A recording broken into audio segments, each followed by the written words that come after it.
Alhamdulillah, amma ba'du. Para ulama berselisih pendapat tentang hukum azan.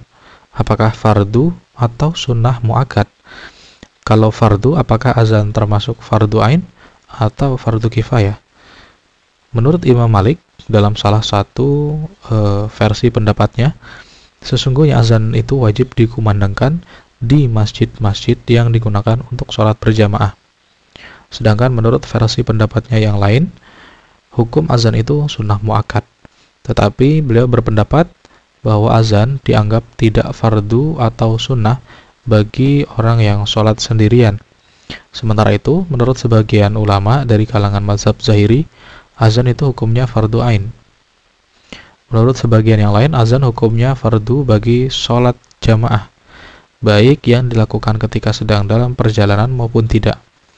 Dan menurut sebagian yang lain lagi, azan itu tetap fardu dalam sholat yang dilakukan dalam perjalanan. Imam Asy-Syafi'i dan Imam Abu Hanifah sepakat bahwa azan itu hukumnya sunnah untuk sholat yang dilakukan sendirian maupun berjamaah. Bahkan untuk sholat yang dilakukan secara berjamaah, itu azan lebih ditekankan. Kata Abu Umar, para ulama ahli fikih sepakat bahwa hukum azan itu sunnah muakkad atau fardu bagi penduduk kota. Berdasarkan sebuah hadis sahih, anna Rasulullah kana idza sami'a an-nidaa lam yughir wa idza lam yasma'hu aghara. Sesungguhnya jika mendengar azan, Rasulullah itu tidak cemburu, dan jika tidak mendengarnya, beliau cemburu. Adapun yang menyebabkan timbulnya perselisihan pendapat di antara para ulama dalam masalah azan ini adalah beragamnya makna secara lahiriah dari beberapa hadis. Sebagai contoh, disebutkan di sebuah hadis bahwa Rasulullah itu pernah bersabda kepada Malik bin Al-Huwairits dan temannya, "Idza kuntuma fi safarin fa'adzana wa aqima wal ya'ummakuma akbarakuma."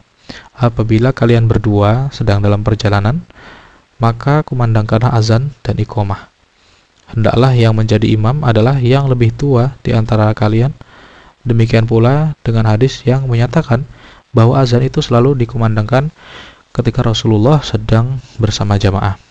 Ulama-ulama yang mengartikan hadis tersebut sebagai fardu secara mutlak mengatakan bahwa hukum azan adalah fardu, baik bagi sholat yang dilakukan sendirian atau sholat yang dilakukan secara berjamaah. Pendapat inilah yang dikutip oleh Ibnu Al-Mughallas dari Dawud Az-Zahiri.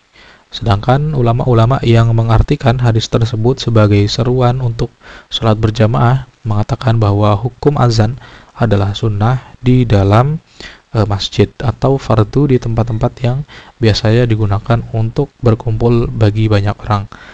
Adapun yang menyebabkan timbulnya perbedaan pendapat dalam masalah ini adalah apakah fungsi azan itu sebagai seruan untuk sholat secara khusus atau hanya mengundang orang untuk berkumpul.